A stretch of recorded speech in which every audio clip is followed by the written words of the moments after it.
afternoon to you.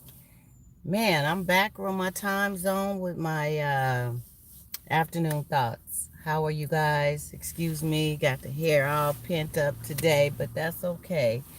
You know, I just wanted to stop in, let you guys know that I'm still above water.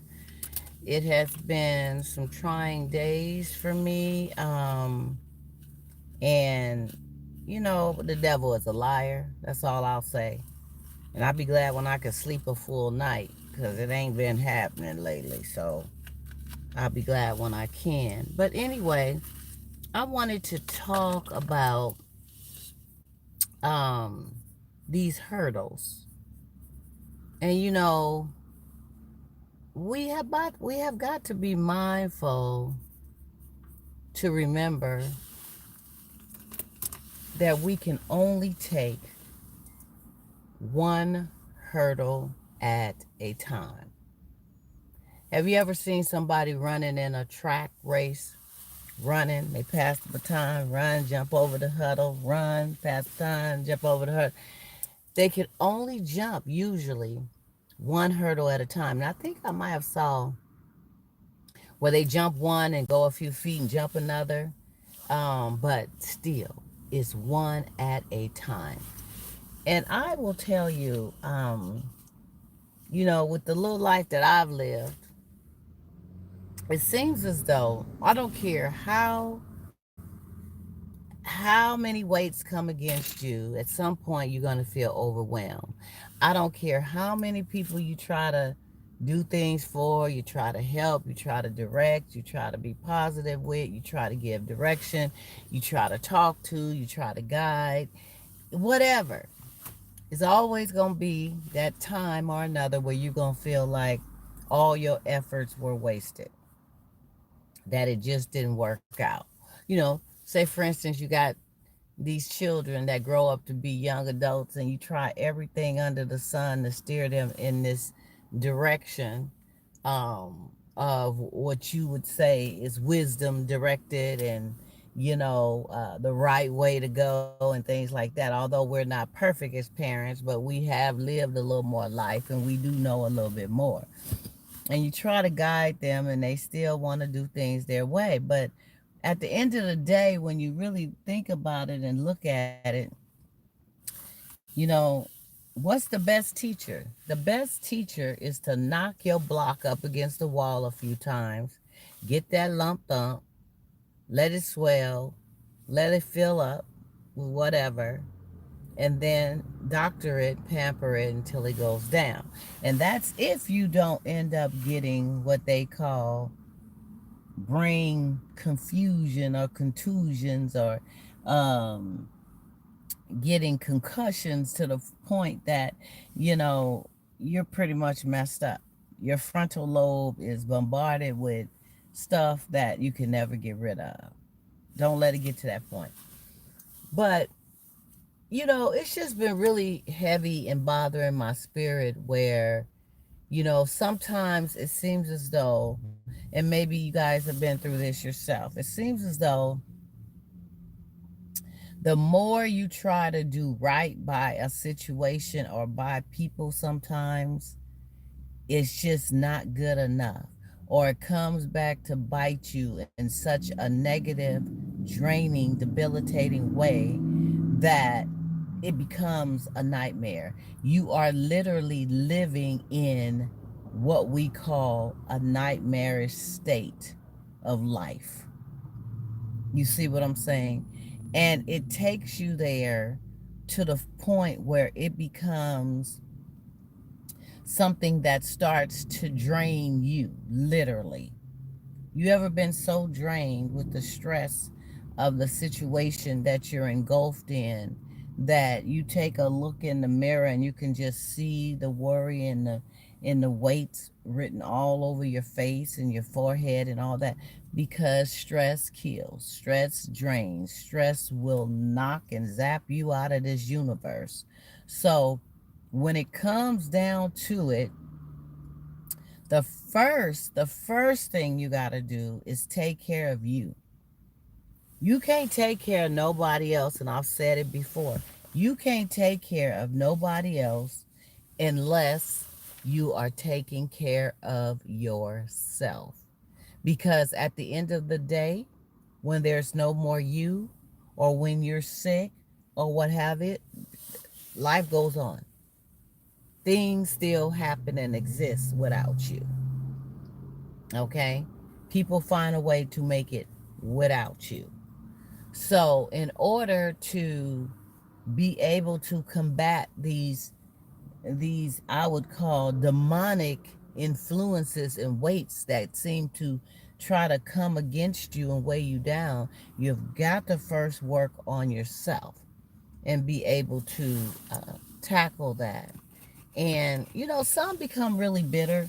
When you are at a point where your spirit is positive, and you're really kind hearted, and you try to bring out the best in people, you try to help people in this and that, and you seem to be getting taken advantage of in doing so, it does start to sometimes make you feel bitter. And unfortunately, some get into a mind state, or a zone of wanting to just be plumb mean to everybody else. You can have somebody come into your path that deserves all the kindness and the wonderful positive notions that you can give them, but you're not going to have it because of the railroad you just got off of. That was bumpy and full of chaos, and was just a bum rush disaster.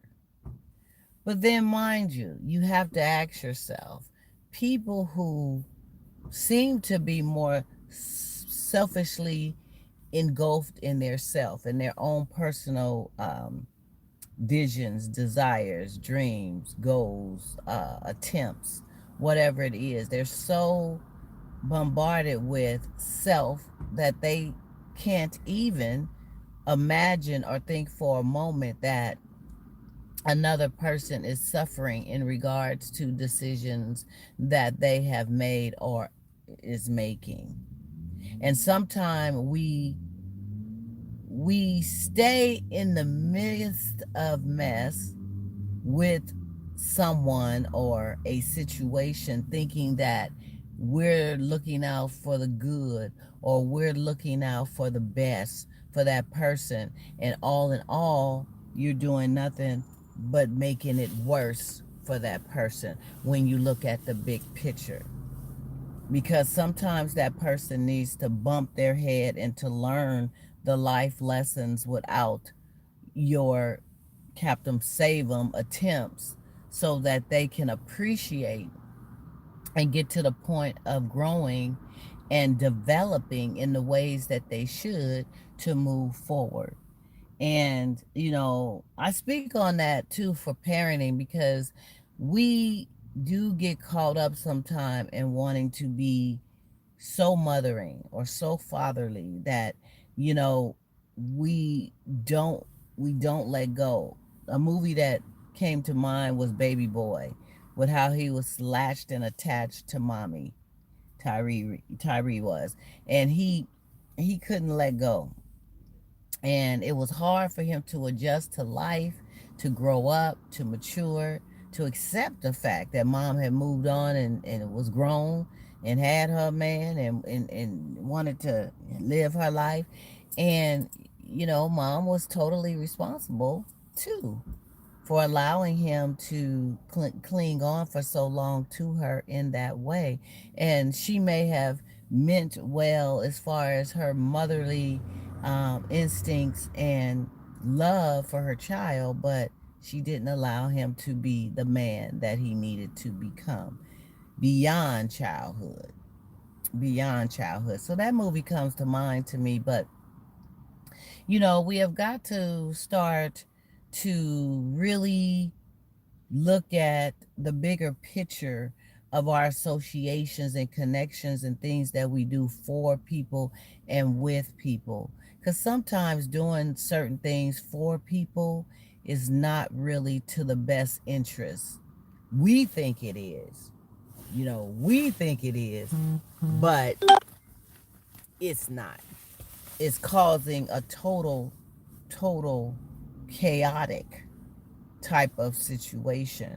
And, you know, I just want to say that for everyone who is going through something out there, the struggle is real. You know, some people don't wear it on their backs, on their sleeves, on their face. Some people internalize their pains and triumphs, and you have no idea. And those are the short fruisers. Those are the ones who blow a gasket, and you didn't even see it coming, because you didn't even have a clue that they were dealing with so much inside. Some just have a better smooth surface way of dealing with stress in situations. That's usually me. When I do get um, overwhelmed and sick and tired of being sick and tired, you gonna know. It takes a lot to take me there, but when I get there, it's all bad. Ain't no coming back. Ain't no coming back whatsoever. But my fuse is not short. And, I've always lived by the model of treating others in the way that I want to be treated. And another thing that I have acquired lately, as far as communication is so very, very important, you guys. We say this, we try to understand this, we try to internalize this, but it is so important. And there's this saying that some say less is best. You don't always have to say a lot, but you gotta say something. You gotta put enough out there on the table to make a person aware of what's going on. Let them know what's in your mind, heart, and soul and thoughts. Let them know what your meaning or desires are, your direction are. When you fall back and disregard, especially if someone's asking you a question. Let's say, for instance, somebody's asking you some things, and they may do a phone message, or they may do a text, however they do it, and you just don't answer back. You don't get back to them. That makes the person feel as though what they're saying or what their needs are and sharing is not mattering to you.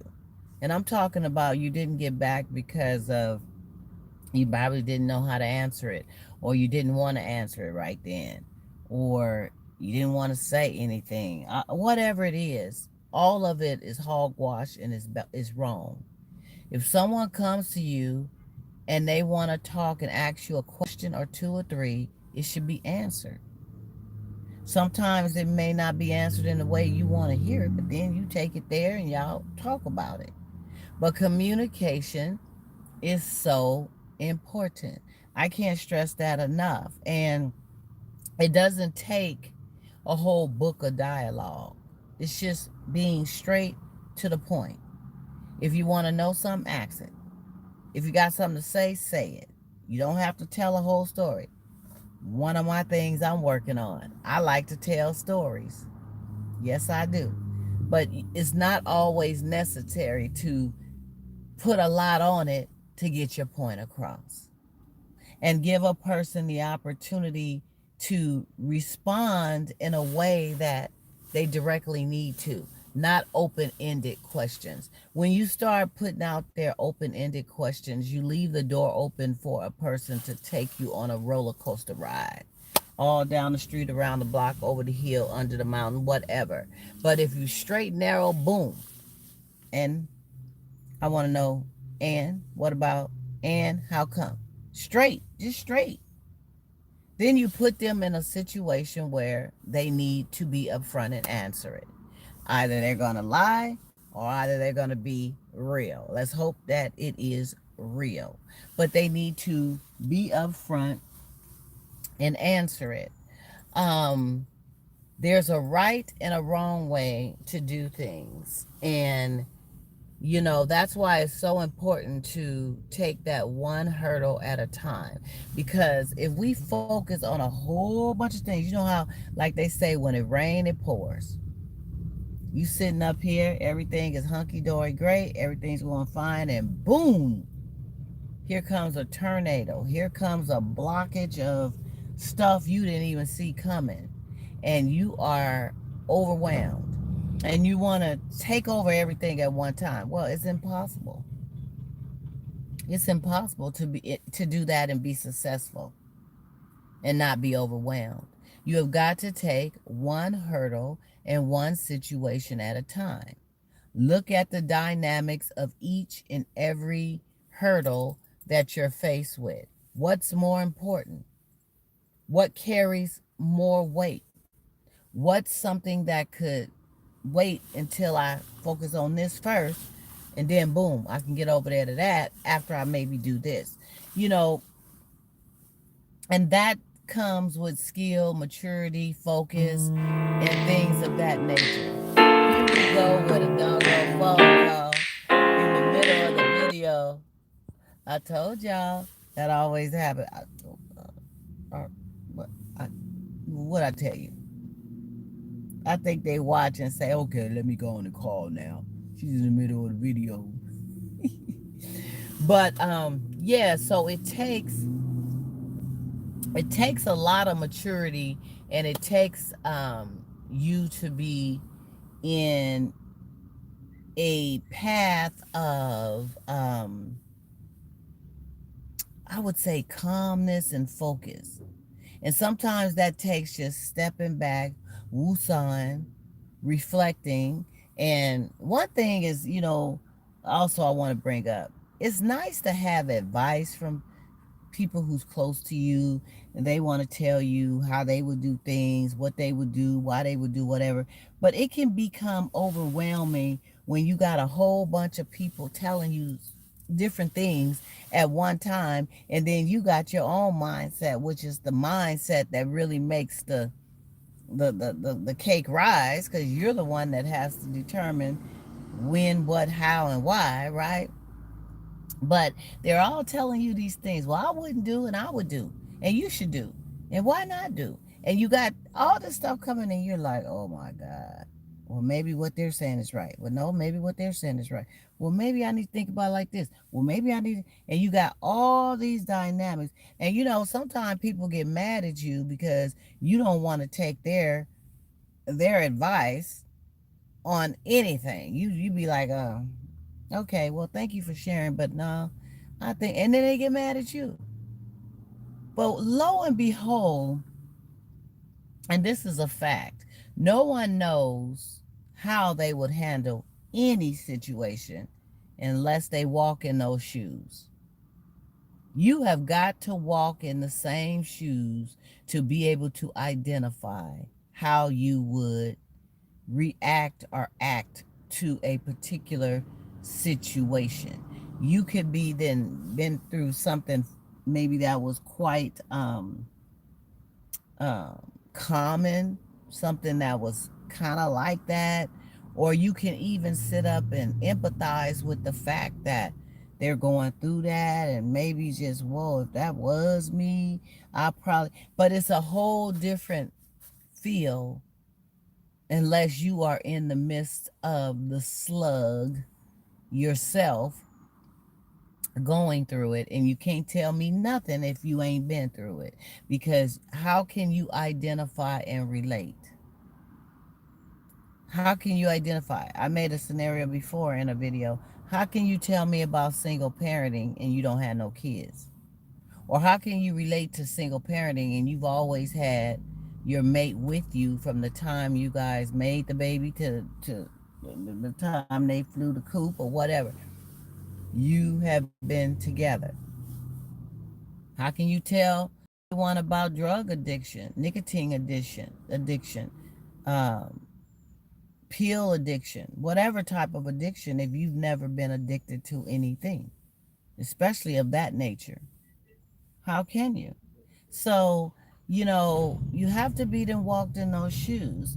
And it seems like those who want to give advice sometimes are those who have not been through that.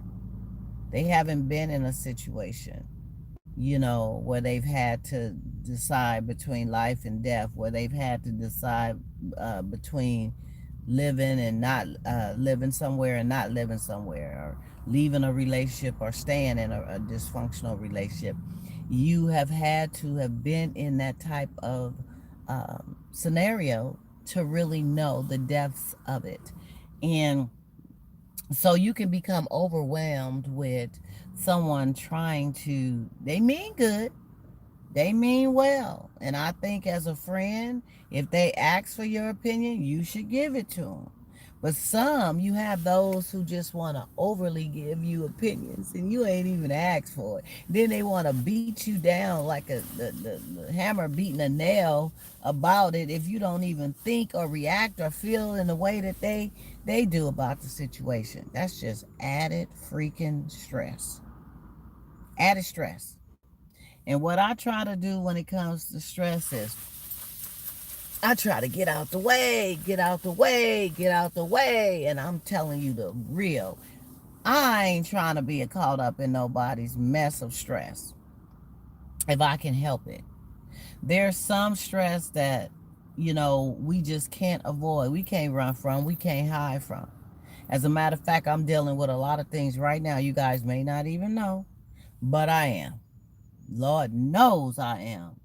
And a girl got some little stressors, but I'm not going to wear it on my sleeve. I'm not going to let it slam dunk me down. I'm going to think rationally. I'm going to do what I need to do about situations, and I'm going to get back on track and focus. Because why? Because I know, and see, this is different. When you've done all you can, when you've done right in the way that you can, and when you've done there to do it in the first place, you ain't got nothing to feel bad about. You ain't got no weights and stressors to hold you down about it because you did nothing wrong. You did it all right.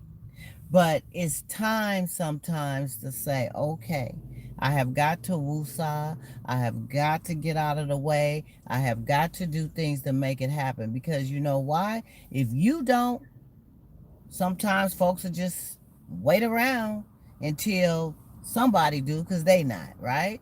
So you got to look out for you. I don't want to be laid up with no heart attacks and strokes. I don't want to be laid up with no grumpy look on my face all the time and that beautiful smile is gone. I don't want to be no. Don't have no get up and about you, depressed. One day leads into the other and you just depressed and woe down, because depression is of the devil. That's what it is. And you have got to bind that. Bind that in the name of Jesus. I don't want to be nobody's depressed. We're going to have to find something to do with ourselves. Let's take a walk. Let's go jump some rope. Let's go to the gym. Let's go talk to a positive friend. Definitely the first thing, let's pray. Let's just make it, look, let's get out of that. Let's get out of that. So, one hurdle at a time is the strong message of today that I felt led to bring forth. Somebody needed to hear this, and I truly needed to remind myself, do not get bombarded with too much at one time. Take one focus, complete it, move to the next. Complete it, move to the next. Complete it, move to the next. If you got to start cleaning, start cleaning. Start cleaning. Start dusting. Start waxing. Start mopping. Doing whatever it takes to clean up your environment. Because at the end of the day, it's your life. It's your choices. And shame on those who make wrong choices and who do not value their lives. I value mine. So I'm going to try in every freaking way that I can to make positive, righteous choices and continue to do right by people. And another thing to remember, do not allow anyone to change who you are.